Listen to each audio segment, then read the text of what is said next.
Olá, olá! Muito bom, meus queridos. Vamos para o módulo de número 12 e nesse módulo a gente vai trabalhar algo muito interessante em relação aos sonhos. Para a psicanálise, o que é o sonho? E o que tem a ver o sonho com essa pessoa que passou pelo trauma do abuso? Vamos estudar tudo isso neste bloco de número 12 aqui, né? Neste módulo de número 12. Muito bom. Nós vamos entender que, a partir de Freud, que o sonho ele é uma tentativa do nosso inconsciente, aquele material lá do inconsciente, se organizar de forma natural. É como se a nossa mente ela estivesse sempre procurando por si uma estabilidade, uma organização.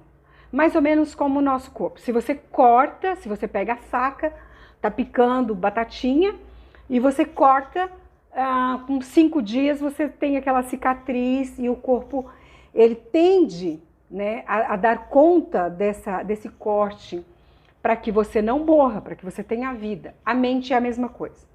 Então, a mente, ela tenta por si organizar, elaborar, e é através do sonho, muitas vezes, que ela tenta encontrar esse caminho de organização. Para quê? Para que a gente tenha saúde. Sempre que eu tiver um inconsciente desorganizado, com muito material não digerido, não elaborado, eu estou em estado de sofrimento. Então, o sonho, para Freud, ele é composto de dois tipos de conteúdo. Um conteúdo que ele chama de resquícios do dia, que é aquele carro que você viu passando, a chuva, aquilo que você vivenciou naquele momento, por algum motivo. Esse é o sonho, o conteúdo do sonho, resquício do dia. Algo que você viu, alguém te falou alguma coisa, mas é uma soma do resquício do dia mais o material que está no inconsciente. O material que está no inconsciente é tudo que foi jogado ali no inconsciente que de preferência está incomodando. Então, os traumas. Então, nós temos dois tipos de materiais que compõem o sonho, o resquício do dia e esse material inconsciente. E vocês já devem ter reparado isso, uma tendência das pessoas falar o seguinte: olha, vizinha, eu sonhei com você, então é porque vai acontecer isso e isso com você. Bom, Freud vai falar o seguinte: o sonho, ele nunca tem a ver com o outro. O sonho, ele sempre tem a ver com a minha pessoa. Eu não vou tirar aí as questões espirituais ligadas ao sonho, né? Bíblicas, por exemplo, mas aí é um material externo que chega para esse indivíduo. Mas a gente está falando da ciência no aspecto do interno. Então, para Freud, o sonho, ele sempre tem a ver com a própria pessoa, não com o outro. Se eu sonhei, é porque este conteúdo está me incomodando de alguma forma. Né? E o meu cérebro, ele tem o aspecto da previsão. Né? Ele tem esse aspecto de previsão. Se eu estou andando em uma rua deserta e eu vejo alguns cachorros e eu tenho medo de cachorro, o meu cérebro estará atento para a passagem de algum cachorro que eu possa ser atacada. Se eu estou andando numa cidade chamada Gramado, aqui no Brasil, eu sei que eu vou ver flores. Então, é uma previsão, porque eu sei que em Gramado tem flores, nos jardins de Gramado tem flores. Então, é mais ou menos assim que o cérebro ele vai funcionar. Então, se eu sei que a minha vizinha está passando por uma situação X, enquanto eu durmo, meu cérebro trabalha e conclui algumas coisas a respeito dessa situação. Mas essa conclusão é minha, a partir das minhas próprias elaborações. Então, o sonho, ele tem a ver com aquele que sonha, né? E esse material que é usado no sonho é um material que está ligado no inconsciente, tem a ver com os traumas, tem a ver com todo esse material que não foi digerido e precisa se organizar. Então, a princípio, essa tentativa de organização enquanto dorme. Então, junta tudo isso e monta-se uma história, um enredo, para tentar explicar, para tentar entender, para tentar elaborar, né? E eu tenho como lembrar desse material? Nem sempre. Nem sempre.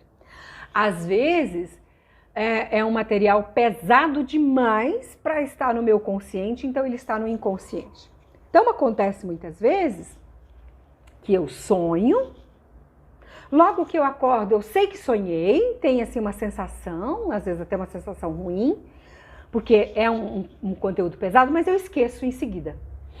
Eu esqueço em seguida. Por quê? Porque agora eu estou acordada. E todo o material que me incomoda vai para o inconsciente, lembra? Então, eu preciso estar num processo de tentativa de autoconhecimento muito grande e de amparo emocional para eu conseguir lembrar do sonho, principalmente se é um sonho que incomoda, se é um sonho com conteúdo muito pesado. E às vezes esse sonho com esse conteúdo muito pesado, ele não vem diretamente em relação ao enredo daquele conteúdo. Às vezes ele inventa uma história que permeia. Então, muitas pessoas falam, eu nunca sonho.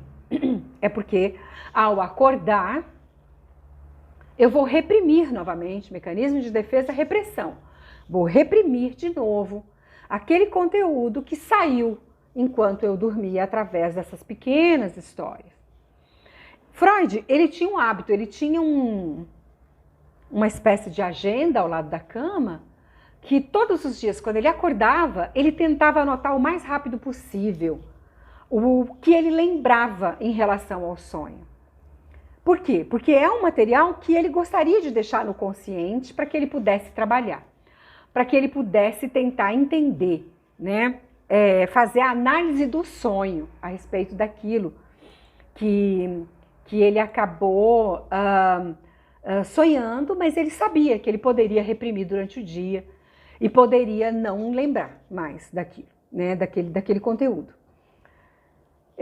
Eu tive uma paciente que chega no consultório com a queixa de que tinha dificuldades nas relações interpessoais, dificuldades para se relacionar, se apaixonava por alguém, depois ela sentia raiva da pessoa e terminava o namoro. E a gente começa a trabalhar. Vocês reparam que a queixa nunca é fui abusada, até porque a pessoa não sabe da relação daquilo que está acontecendo com o abuso do passado. E aí essa menina, a gente começa os atendimentos e tem um momento que eu começo a perceber que havia um abuso, mas ela não se lembrava, ela não sabia, então não tocava nesse assunto. Mas um dia ela chega contando um sonho.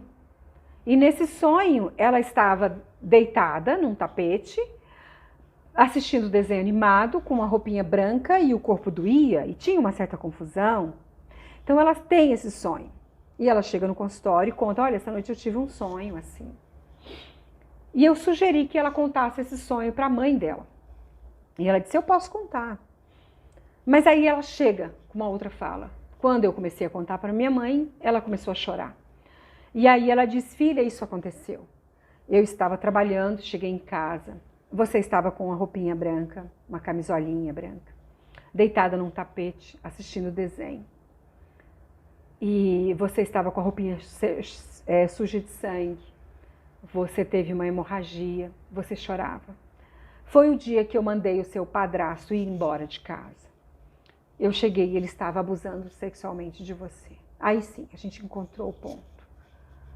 Toda a dificuldade de relacionamento estava ligada a esse momento. Como ela estava tendo um certo amparo, o ego não estava desamparado, ela estava sendo amparada psicologicamente, o inconsciente liberou essa informação. E aí se monta esse enredo. Mas neste caso, o sonho, ele foi com uma exatidão muito grande do fato acontecido. Nem sempre ele vem com essa exatidão. Teve um outro caso que eu atendi, que ela narra que ela está sempre perdida em um bosque. E nesse bosque tem uma criança que está correndo. E essa criança está correndo de pessoas que podem fazer mal para ela. E nesse bosque ela observa aquela criança que está correndo. E ela acordava com uma angústia muito grande. Uma sensação de medo. Uma criança que precisava ser protegida. E ela observa a criança sem conseguir proteger a criança. E existe algumas pessoas que perseguem essa criança. E ali ela acordava angustiada, pensando, quem é a criança que eu preciso proteger? Mas depois começa a vir a memória. Ela foi abusada sexualmente em um bosque. Por uma pessoa próxima da família. Uma pessoa que trabalhava para o pai. Tinha uma pequena fábrica em casa. E perto da casa tinha um bosque. E nessa mata, vamos dizer assim, ela era abusada por esse rapaz. Então, o sonho, ele traz resquícios, ele traz uma memória inconsciente daquilo que está incomodando. Então, através do sonho, pode haver muitas informações a respeito da própria história, de material que está no inconsciente e que enquanto dorme, isto vem e de alguma forma é possível tocar neste material que está ali inconsciente. Vamos continuar esse assunto na próxima aula. Beijo e até o próximo momento.